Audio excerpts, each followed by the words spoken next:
तो सभी भाइयों और बहनों को मेरी तरफ से जय श्री राम। उम्मीद करता हूँ सभी लोग एकदम बढ़िया होंगे और आगे भी बढ़िया ही रहना। आज हमारे पूरे 11,000 सब्सक्राइबर्स कंप्लीट हो चुके हैं, तो इस बात के लिए पूरे दिल से थैंक यू। एंड अब हम टारगेट रखते हैं 10 मार्च से पहले अपने 15,000 सब्सक्राइबर्स को कंप्लीट करने का। अगर आप लोगों को वीडियो जरा भी अच्छी लगती है तो आप प्लीज अपने दोस्तों के साथ शेयर कर सकते हैं। एंड वीडियो अच्छी लगने पर वीडियो को लाइक करके चैनल को भी सब्सक्राइब कर सकते हैं। एंड चलो अब बातें बहुत ज्यादा हो गई, बढ़ते हैं अपने नेक्स्ट एपिसोड की तरफ। एपिसोड की स्टार्टिंग में हम यहाँ पर देखते हैं इतना बड़ा अमाउंट सुनकर तो उसकी आंखें बिल्कुल बाहर आ चुकी होती हैं और वो किम को गाली देते हुए बोल रहा होता है, आखिरकार तूने कितना बड़ा अमाउंट बोला है। उसके बाद हम यहाँ पर देखते हैं सबसे पहले तो किम अपना कुछ भी नहीं कह रहा होता, वो बिल्कुल शांत खड़ा हो जाता है। एंड उसके थोड़ी देर बाद वो रिएक्शन बदलते हुए कहता है, आथू अभी तूने क्या बोला कि तू मुझे जितने चाहे उतने पैसे दे सकता है, यहाँ तक कि तूने तो मुझे ब्लैंक चेक देने की बात करी थी। उसके बाद यहाँ पर फ्रांसिस्को बोलने लगता है, मैंने तुझसे भले ही ये बोला था कि तू जितने चाहे उतने पैसे मांग सकता है, लेकिन फिर भी तू खुद सोच तूने कितने ज्यादा पैसे मांग लिए हैं। एंड उसके बाद हम यहाँ पर देखते हैं फ्रांसिस्को किम से बोलता है, चल ठीक है इतने पैसे मैं तुझे दे तो दूंगा,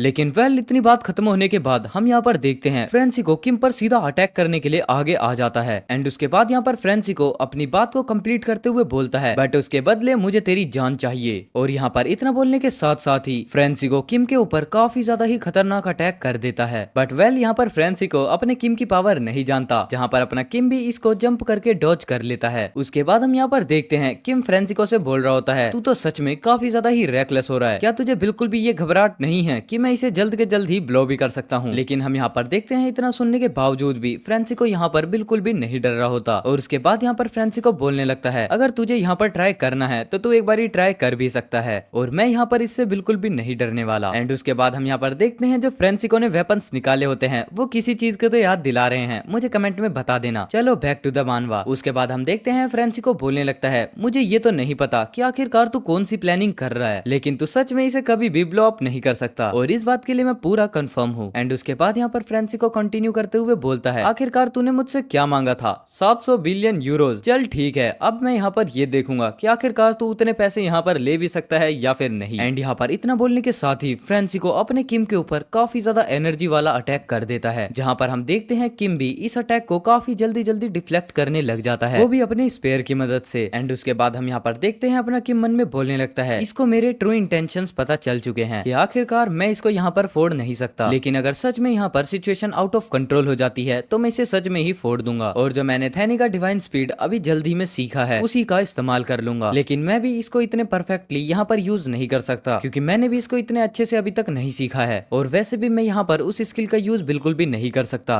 क्योंकि ये दोनों बास्टर्ड मिलकर तो उस स्किल का यूज होने ही नहीं देंगे। उसके बाद हम यहाँ पर देखते हैं जो फ्रांसिस्को होता है वो एजनिस को बोलने लगता है, एजनिस आखिरकार तू यहाँ पर क्या कर रही है, तुझे पता होना चाहिए ये बास्टर्ड अभी तक के लिए इसे नहीं फोड़ सकता। एंड उसके बाद हम यहाँ पर देखते हैं अपना किम भी फ्रांसिस्को से बोलने लगता है, तू तो सच में हर चीज को काफी अच्छे से आगे ही देख लेता है, मतलब इन चीजों के बारे में पहले ही सोच लेता है, और तुझे ये जो एक्सपीरियंस यहाँ पर मिला है वो तुझे खुद की वजह से ही मिला है, क्योंकि तूने काफी ज्यादा बॉम्ब टेररिस्ट वाले अटैक कराए हैं। एंड उसके बाद हम यहाँ पर देखते हैं जो फ्रांसिस्को और एजनिस होती हैं दोनों के दोनों ही मिलकर किम पर अटैक कर देते हैं। बट हम यहाँ पर देखते हैं जो अपना किम होता है वो अपने स्पेयर के अंदर बस थोड़ा सा ही माना इंजेक्ट करके अपने स्पेयर को हल्का सा स्विंग कर देता है। एंड यहाँ पर हम देख सकते हैं ये स्विंग कितनी ज्यादा ही पावरफुल होती है, जिसकी वजह से यहाँ पर पूरी जमीन टूट जाती है, जिसके बाद यहाँ पर फ्रांसिस्को और एजनिस दोनों के दोनों ही पीछे जाकर गिरते हैं। एंड यहाँ पर हम देखते हैं एजनिस सोचने लगती है, आखिरकार ये क्या था, और वैसे भी किसी नॉर्मल पर्सन के अंदर इतना ज्यादा मैजिक पावर हो भी कैसे सकता है, और मैंने आज से पहले किसी भी बंदे के अंदर इतनी ज्यादा मैजिक पावर नहीं देखी है। एंड उसके बाद यहाँ पर किम फिर बोलने लगता है, फ्रांसिस्को मुझे सच में नहीं लगा था कि तू अपने पैसे मुझे इतनी जल्दी दे देगा। लेकिन हम यहाँ पर उसके बाद अल्बूनो को देखते हैं एंड साथ में ही दूसरे एस रैंक हंटर को, जहाँ पर इनकी फाइट देखने के बाद इन दोनों की कुछ हालत ज्यादा ही खराब हो जाती है और ये यहाँ से चुपचाप खिसकने लगते हैं। जिसके बाद फिर वो बोल रहे होते हैं, प्लीज यार हमें यहाँ से पहले निकलने दो, कम से कम हम यहाँ से बाहर निकल जाएं, उसके बाद तुम फाइट करते रहना। एंड उसके बाद हम यहाँ पर देखते हैं अपना किम काफी ज्यादा ही ओरा रिलीज करते हुए बोल रहा होता है, तो चलो अब इस चीज को यहीं पर खत्म करते हैं, क्योंकि वैसे भी मुझे तुम दोनों से काफी ज्यादा ही सवाल पूछने हैं। लेकिन हम यहाँ पर देखते हैं इन दोनों की हालत कुछ ज्यादा सही नहीं लग रही होती, यहाँ पर इन दोनों को ही काफी ज्यादा पसीने आने लगते हैं किम की ऐसी पावर को देखकर। एंड उसके बाद हम यहाँ पर देखते हैं जो अपना किम है वो सन वुकोंग के थ्रू दी गई स्किल को यूज करने लगता है, जिसमें सबसे पहले वो बोलता है डिस्पोर्ट, जहाँ हम देखते हैं इस वर्ड की वजह से ही यहाँ पर काफी ज्यादा बड़ा धमाका हुआ होता है। एंड यहाँ पर हम देखते हैं जो फ्रांसिस्को और एजनिस होते हैं इसकी वजह से इन्हें काफी ज्यादा ही चोट लगी होती है, जहाँ उसके बाद फ्रांसिस्को बताने लगता है, इस अटैक ने मुझे डायरेक्ट तो हिट नहीं किया, लेकिन इसने मुझे पूरे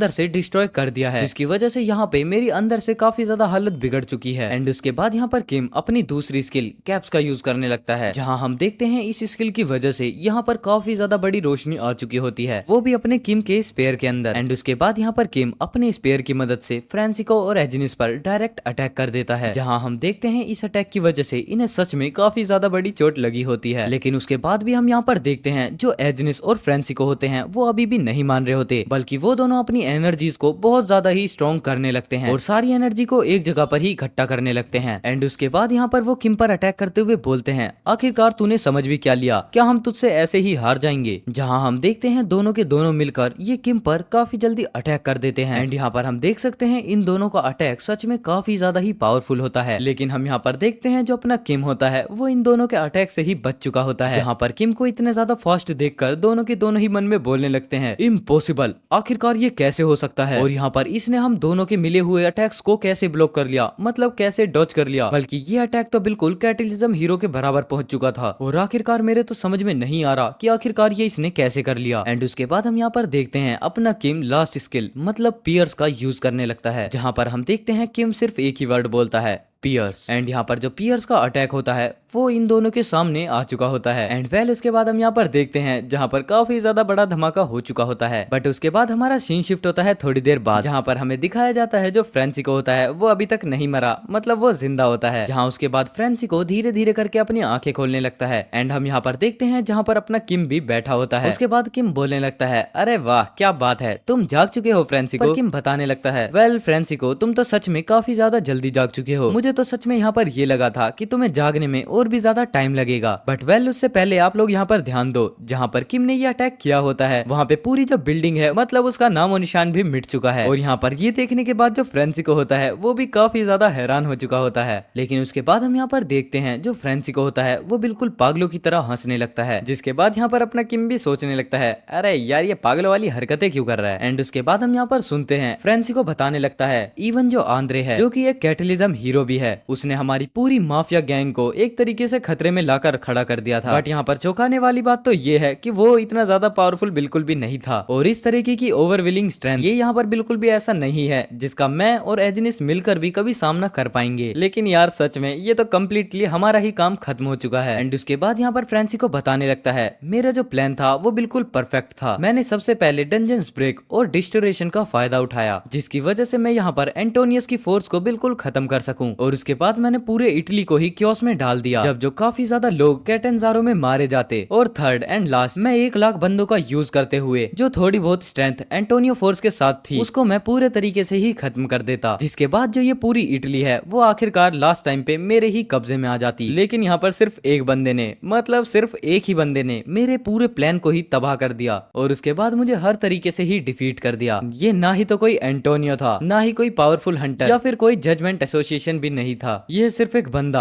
जो कि सिर्फ एक सिंगल असेसियन हंटर था। उसके बाद हम यहाँ पर देखते हैं किम फ्रांसिको से बोलने लगता है, क्या सच में तूने अपना हंसना बंद कर दिया, और ये बंदा कोई और नहीं बल्कि एक सिंगल हंटर है। उसके बाद हम यहाँ पर देखते हैं किम फ्रांसिको से बोलने लगता है, क्या अब हम यहाँ पर अपनी बात को स्टार्ट कर दें। एंड उसके बाद हम यहाँ पर देखते हैं फ्रांसिको किम से बोलने लगता है, आखिरकार तेरे कहने का मतलब क्या है। एंड उसके बाद यहाँ पर किम कहता है, चलो ठीक है, तुम भी काफी जल्दी अपने मुद्दे पर आ चुके हो, तो चलो तुम मुझे ये बताओ कि आखिरकार तुम मुझे कितने पैसे दे सकते हो। एंड यहाँ पर हम देखते हैं इतना सुनने के बाद फ्रांसिको बोलने लगता है, क्या सच में अगर मैं तुझे यहाँ पर पैसे दे दूंगा तो क्या तू मुझे यहाँ से जाने देगा। जिसके बाद हम देखते हैं किम साफ सीधा ना ही तो मना करता है और ना ही उसे हाँ करता है। बट किम यहाँ पर ये बोलता है, चलो ठीक है, वो तो तुम्हारे ऊपर डिपेंड करता है कि आखिरकार तुम मुझे कितने पैसे दे सकते हो। एंड उसके बाद हम यहाँ पर देखते हैं पहले तो फ्रांसिको धीरे धीरे हंस रहा होता है, लेकिन उसके बाद वो काफी ज्यादा जोर जोर से हंसने लगता है। जिसके बाद यहाँ पर फ्रांसिको बोलने लगता है, भले ही मैं तुम्हें यहाँ पर पैसे ना भी दूं तो जो एंटोनियो है वो कैसे न भी कैसे करके मेरे पैसों को तुम्हें आखिरकार दे ही देगा। लेकिन बस मैं यहाँ पर ये पूछना चाहता हूँ, क्या तुम सच में इतने पैसे ले भी पाओगे। एंड हम यहाँ पर देखते हैं इतना सुनने के बाद किम यहाँ पर कंफ्यूज होने लगता है। उसके बाद हम यहाँ पर देखते हैं लेटे लेटे ही फ्रांसिको किम से बोलने लगता है, क्या तुम्हें सच में ये पता है कि अगर तुमने इस बॉम्ब को यहाँ पर फोड़ दिया तो क्या होगा। उसके जवाब में यहाँ पर अपना किम बोलता है, जो तुम्हारे 50,000 इलाइट्स हैं वो सब मारे जाएंगे और क्या ही होगा। जिसके बाद यहाँ पर फ्रांसिको बोलता है, अरे नहीं नहीं, मैं उसकी बात नहीं कर रहा, मैं यहाँ पर बात कर रहा हूँ कि ये जो बॉम्ब था इसका आखिरकार रियल पर्पस क्या था। मुझे लगता है तुम्हें शायद इस बात का अंदाजा होता है कि अगर ये बॉम्ब गलती से भी फटता है तो ये पूरी सिटी को ही राख में बदल सकता है। तो तुम्हें क्या लगता है आखिरकार फिर मैंने इस बॉम्ब को कैसे लिया होगा? क्या तुमने अभी तक इस बारे में सोचा कि आखिरकार हमने इस बॉम्ब को बनाया कैसे था? एंड उसके बाद यहाँ पर किम बोलने लगता है, अच्छा तो तुम्हारे कहने का मतलब ये है। बट उसके बाद अपने सीन शिफ्ट होते हैं थोड़े से पास्ट में, जहाँ पर जो फ्रेंसिको होता है वो अपने किम को बोल रहा होता है, नहीं तुम किसी भी एंगल से ऑर्डर ऑफ ट्रूथ के बंदे हो ही नहीं सकते। जिसके बदले यहाँ पर किम बोलता है, आखिरकार तुम्हें कैसे पता, मतलब इस बारे में तुम कैसे ये सब कंफर्म कर सकते हो कि आखिरकार मैं ऑर्डर ऑफ ट्रूथ का मेंबर हूँ या फिर नहीं? एंड वेल इसी सस्पेंस के साथ ये वाला एपिसोड यहीं पर खत्म होता है। आई होप यार आप लोगों को वीडियो काफी ज्यादा अच्छी लगी होगी। अगर वीडियो जरा सी भी अच्छी लगी हो तो प्लीज वीडियो को लाइक करके चैनल को सब्सक्राइब कर लेना। अब हम एम करते हैं जल्दी से जल्दी 10 मार्च से पहले 15,000 सब्सक्राइबर्स को कंप्लीट करने का। एंड आई होप यार ये कंप्लीट हो भी जाए। चलो मैं मिलता हूँ आपसे कल एक और नए एपिसोड के साथ, तब तक के लिए take care, good bye and Jai Shri Ram सभी भाइयों को।